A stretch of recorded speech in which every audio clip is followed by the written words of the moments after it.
श्री शिवाय नमस्तुभ्यम। दोस्तों, आज सोमवार का दिन है, तो आज आप सुनेंगे सोमवार व्रत की कथा। सोमवार के दिन भगवान शिव की पूजा करके कथा का श्रवण करने से भक्तों के सभी कष्ट दूर होते हैं और उनकी मनोकामनाएं भी पूर्ण होती हैं। कथा का शुभारंभ करने से पहले आइए हम सब मिलकर भगवान शिव का स्मरण करें, जो कि सांसारिक भय को हरने वाले हैं और देवताओं के स्वामी हैं, जो गंगा जी को धारण करते हैं, जिनका वृषभ वाहन है, और जो अंबिका के ईश हैं, जिनके हाथ में खटवांग त्रिशूल और वरद अभय मुद्रा है। उन संसार रोग को हरने वाले अद्वितीय औषध रूप भगवान शिव को प्रणाम करते हैं। अर्धनारीश्वर स्वरूप अर्थात भगवती पार्वती, जिनका आधा अंग है, जो संसार की सृष्टि, स्थिति और प्रलय के कारण हैं और आदिदेव हैं। विश्वनाथ हैं, विश्व विजय और मनोहर है। सांसारिक रोगों को नष्ट करने के लिए अद्वितीय और औषध रूप में ग्रीस अर्थात शिव को हम सब प्रातः काल नमस्कार करते हैं, जो अंत से रहित आदिदेव हैं, वेदांत से जानने योग्य, पाप रहित और महान पुरुष हैं, तथा जो नाम आदि वेदों से रहित, विकारों से शून्य अर्थात विकार रहित है और संसार रोगों के हरने के निमित्त अद्वितीय औषध है। उन शिव जी को हम सब प्रातः काल नमस्कार भेजते हैं। आइए अब सुनिए सोमवार व्रत की कथा। देखिए, पौराणिक कथा के अनुसार अमरावती नगर में एक धनी व्यापारी रहा करता था। दूर दूर तक उसका व्यापार फैला हुआ था। नगर में उस व्यापारी का सभी लोग बहुत ही मान सम्मान किया करते थे। इतना सब कुछ होने पर भी वह व्यापारी मन से बहुत ही दुखी था, क्योंकि उस व्यापारी का कोई पुत्र जो नहीं था। दिन रात उसे बस एक ही चिंता सताती कि उसकी मृत्यु के बाद उसके इतने बड़े व्यापार और संपत्ति की कौन संभालेगा। पुत्र प्राप्ति की इच्छा से वह व्यापारी हर सोमवार भगवान शिव का व्रत और पूजा किया करता था। सायंकाल को वह व्यापारी शिव मंदिर में जाकर भगवान शिव के सामने घी का दीपक भी जलाता। उस व्यापारी की भक्ति देखकर एक दिन देवी पार्वती ने भगवान शिव से कहा कि हे प्रभु, यह व्यापारी आपका सच्चा भक्त है। कितने दिनों से यह सोमवार का व्रत और पूजा नियमित कर रहा है। भगवान, आप इस व्यापारी की मनोकामना अवश्य पूर्ण करें। तब भगवान शिव ने मुस्कुराते हुए कहा कि हे पार्वती, इस संसार में सबको उसके कर्म के अनुसार ही फल की प्राप्ति होती है। प्राणी जैसा कर्म करते हैं, वैसा ही उन्हें फल मिलता है। इसके बाद भी देवी पार्वती नहीं मानी। उन्होंने बार बार आग्रह करते हुए कहा कि हे महादेव, हे प्रभु, आपको इस व्यापारी की इच्छा पूरी करनी ही पड़ेगी। यह आपका अनन्य भक्त है। हर सोमवार को आपका विधिवत व्रत रखता है और पूजा अर्चना के बाद आपको भोग लगाकर एक समय ही भोजन भी ग्रहण करता है। आपको इसे पुत्र प्राप्ति का वरदान देना ही होगा। प्रभु, देवी पार्वती का इतना आग्रह देखकर भगवान शिव ने कहा कि देवी, तुम्हारे आग्रह पर मैं इस व्यापारी को पुत्र प्राप्ति का वरदान देता हूँ, लेकिन इसका पुत्र 16 वर्ष से अधिक जीवित नहीं रहेगा। उसी रात भगवान शिव ने स्वप्न में उस व्यापारी को दर्शन देकर उसे पुत्र प्राप्ति का वरदान दिया और उसके पुत्र के 16 वर्ष तक जीवित रहने की बात भी बताई। भगवान के वरदान से उस व्यापारी को खुशी तो हुई, लेकिन पुत्र की अल्पायु की चिंता ने उस खुशी को नष्ट कर दिया। व्यापारी अब भी पहले की तरह सोमवार की विधिवत व्रत करता रहा। कुछ महीने पश्चात उसके घर में एक सुंदर पुत्र उत्पन्न हुआ। से व्यापारी के घर में खुशियां भर गईं। बहुत धूमधाम से पुत्र जन्म समारोह मनाया गया। व्यापारी को पुत्र जन्म की अधिक खुशी नहीं हुई, क्योंकि उसे पुत्र की अल्पायु के रहस्य का पता था, लेकिन यह रहस्य घर में किसी और को भी मालूम नहीं था। विद्वान ब्राह्मणों ने उस पुत्र का नाम अमर रखा। जब अमर 12 वर्ष का हुआ तो शिक्षा के लिए उसे वाराणसी भेजने का निश्चय किया गया। व्यापारी ने अमर के मामा दीपचंद को बुलाया और कहा कि अमर को शिक्षा प्राप्त करने के लिए वाराणसी छोड़कर आओ। अमर अब अपने मामा के साथ शिक्षा प्राप्त करने के लिए चल दिया। रास्ते में जहाँ भी अमर और दीपचंद रात्रि विश्राम के लिए ठहरते, वहीं यज्ञ करते और ब्राह्मणों को भोजन भी कराते थे। लंबी यात्रा के बाद अमर और दीपचंद एक नगर में पहुँचे। उस नगर के राजा की कन्या की विवाह की खुशी में पूरे नगर को सजाया गया था। निश्चित समय पर बाराती आ गए, लेकिन वर का पिता अपने बेटे के एक आंख से काना होने के कारण बहुत ही चिंतित था। उसे इस बात का भय सता रहा था कि राजा को इस बात का पता चलेगा तो वह विवाह से इनकार न कर दें। इससे उसकी बहुत ही बदनामी होगी। वर के पिता ने अमर को देखा तो उसके मस्तिष्क में एक विचार आया। उसने सोचा, क्यों न इस लड़के को दूल्हा बनाकर राजकुमारी से विवाह करा दूं। विवाह के बाद इसको धन देकर विदा कर दूंगा और राजकुमारी को अपने नगर ले जाऊंगा। वर के पिता ने इस संबंध में अमर और दीपचंद से बात की। दीपचंद ने धन मिलने के लालच में पिता की बात के स्वीकार कर लें और अमर को दूल्हे के वस्त्र पहनाकर राजकुमारी चंद्रिका से विवाह करा दिया।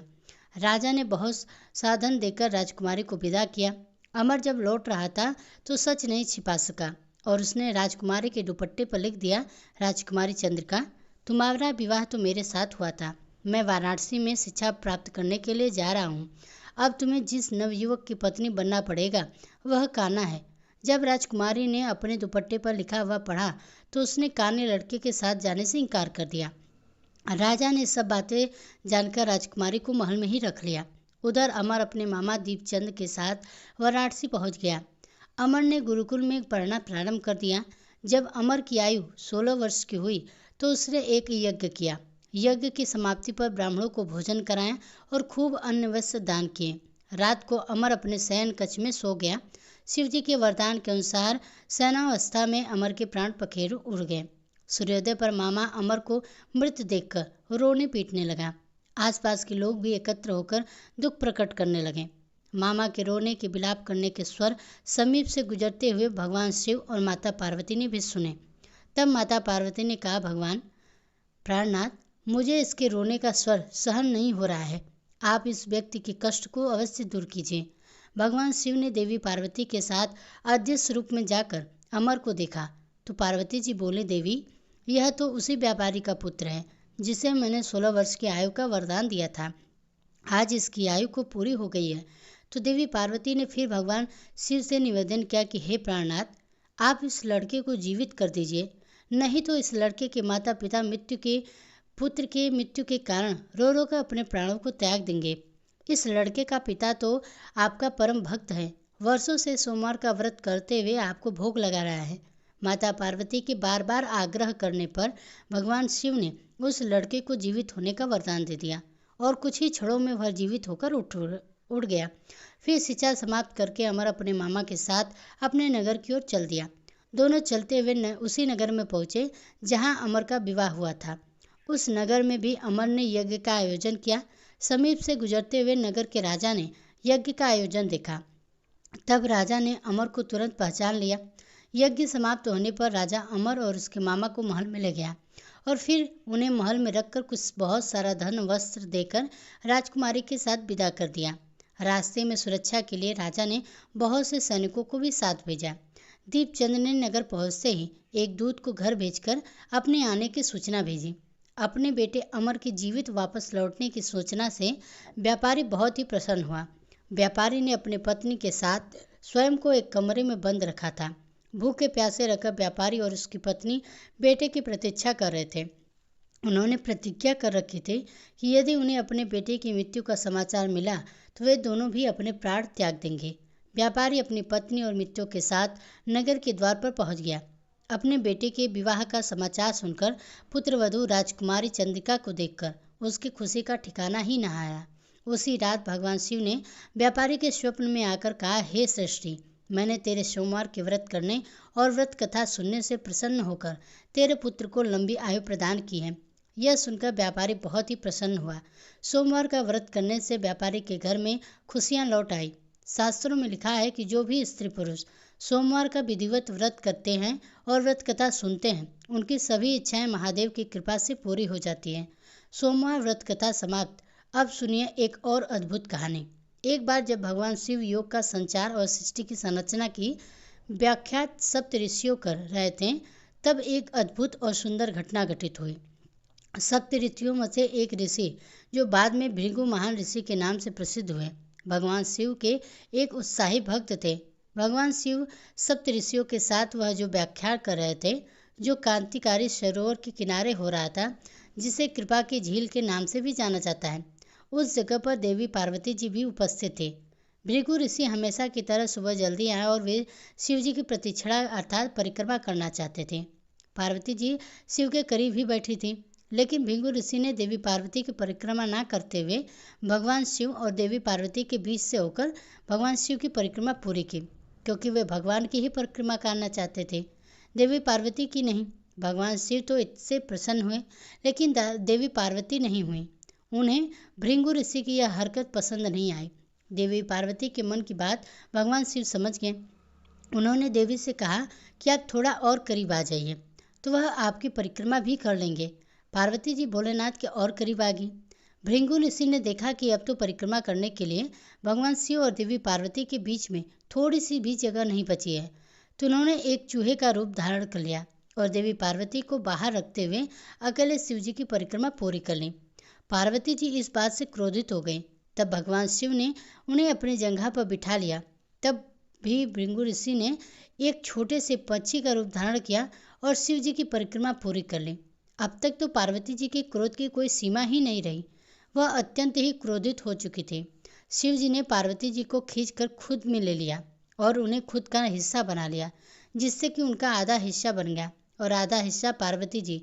इस प्रकार से अर्धनारीश्वर बन गए। भृंगु ऋषि ने यह सब देखा। वे खुद भी पीछे नहीं हटने वाले थे और उन्होंने खुद को देखते ही देखते एक मधुमक्खी के रूप में बना लिया और उनकी दाहिनी टांग पर चक्कर लगा लिया। भृंगु का यह बचकाना भक्तिभाव देखकर अब शिवजी तो प्रसन्न हुए, लेकिन साथ ही साथ वे भी नहीं चाहते थे कि भृंगु ऋषि अपनी भक्ति में इतना खो जाएं कि वह प्रकृति के परम स्वभाव को ही समझ न पाए। तब वे सिंहासन पर बैठ गए। अब तो भृंगु ऋषि के पास कोई भी रास्ता नहीं बच सका कि वह सिर्फ शिवजी का और उनके शरीर के किसी हिस्से का चक्कर लगा सके। देवी पार्वती को ऋषि की इस ओछी सोच पर बहुत ही क्रोध आया। उन्होंने ऋषि से कहा कि तुम्हें स्त्रियों से इतना परहेज है क्यों? तो ना तुम्हारे अंदर से स्त्री शक्ति को ही अलग कर दिया जाए। ऐसा कहते ही देवी ने ऋषि के अस्तित्व को अलग कर दिया। अब भृंगु ऋषि ना तो जीवितों में थे और ना ही मृत्यु में थे। उन्हें बड़ी ही पीड़ा हो रही थी। तब वे माता पार्वती से याचना करने लगे। तब भगवान शिव ने देवी ऋषि को क्षमा करते हुए कहा। माता पार्वती ने उन्हें क्षमा कर दिया और बोली, संसार में स्त्री शक्ति के बिना कुछ भी नहीं। बिना शक्ति स्त्री के प्रकृति भी नहीं है, पुरुष भी नहीं है। दोनों का होना अनिवार्य है। जो स्त्रियों को सम्मान नहीं देता उसे भी जीने का कोई अधिकार नहीं है। कथा अब यहीं पर समाप्त होती है। तो प्रेम से बोलिए भगवान शंकर की जय। हर हर महादेव।